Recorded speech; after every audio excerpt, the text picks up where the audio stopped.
Well, in the middle of the summer, I usually hang up detecting till it starts to cool off, but I've got a permission here, a place I've never been to, well, part of a property I've never been to before, and it was just too good to pass up.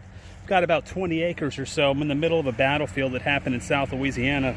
I've detected adjacent fields, but never this part of the property. I just got the permission for it. I've been here 5 minutes, and let me show you what I have in the first hole. Right here, not very deep. It's a Johnson Dow pistol bullet. I find this variety out here quite a bit. The soldiers were camped right here. So that's a great sign. It's in great shape. It's been right here in the ground, just 6 inches or so deep. 10 minutes in, that's a great sign. Awesome. So I'm along this road right here. If anyone hunts around this area, you know where I am. But along this road was here in the Civil War. Of course, none of this was here. This was all field and prairie. And soldiers were camped all along this road going up north. So the battle is actually named the Battle of Bayou Bourbeau, or the Battle of Grand Coteau.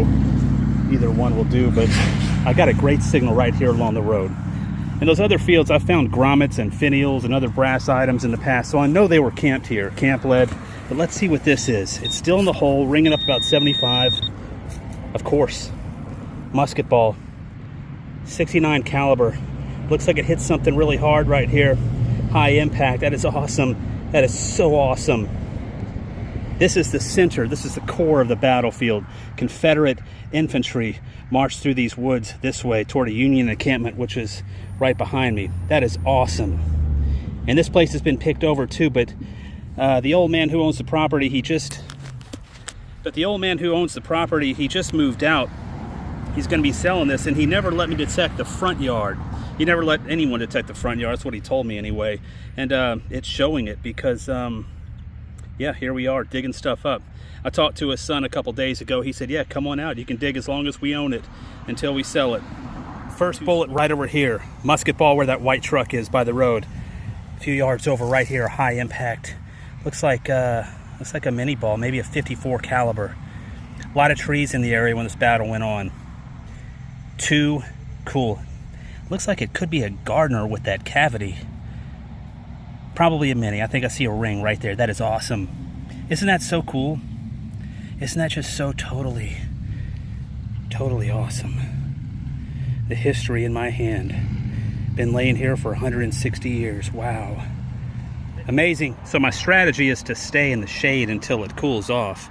I just dug this. Came out in two little pieces right there. I broke it. It's really delicate brass, but it looks like it made some type of circle. Looks like a I don't know. I don't know what that looks like. Maybe I can get some writing off of it, but it's very delicate. Could be from the war. I don't think that's horse tack. It's too delicate. I don't know. I'm interested though. I'll save all these little pieces, try to reconstruct it, and I'll clean it off. I'll just keep it in the dirt like that and put it in the delicate part of the pouch. Let's keep going. I've gone through 2 Powerades in about an hour. So I'm going across the street here to this convenience store to get some ice and some water. Can't play around with the heat. All right, we're good to go now. Got some ice, got some water. We're gonna post up under that tree for a little bit and get back to swinging. Unbelievable. I'm kind of ashamed to admit it that I've never dug one of these, but it is about time. Further evidence that soldiers were on the ground right here camped. Do you see that right there? Oh, look. It's a J-hook. Oh, this is incredible. This is incredible. This would have been used to hook to a triangular clip on a soldier's uniform to hold their backpack on. That is awesome, and it's intact. What this means is that there could be another piece to this, the triangle that this would hook into.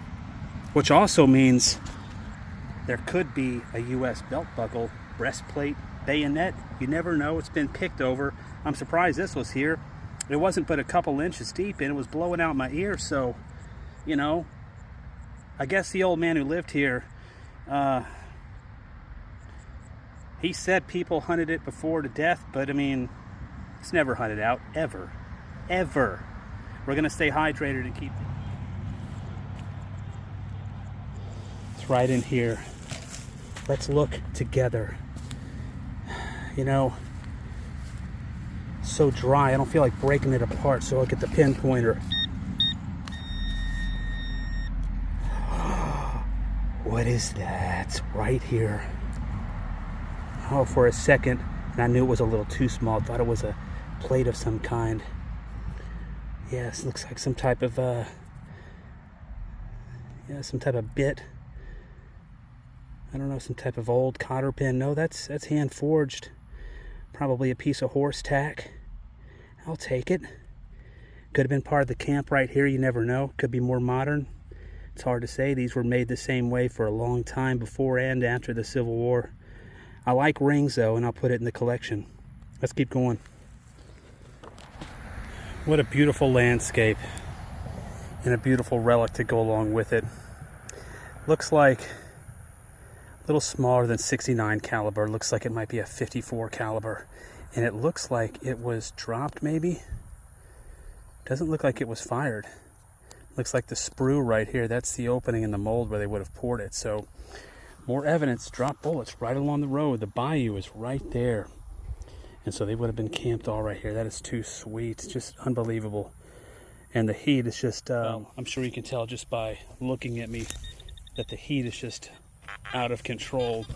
There's a heat advisory, but I've been detecting in the shade and hydrating regularly. So that's the key right there. So I think I'm going to wrap it up in just a minute, and I'll come out another day when it's not 102 degrees. But I had to get out. Let's wrap it up, and I'll show you what I found.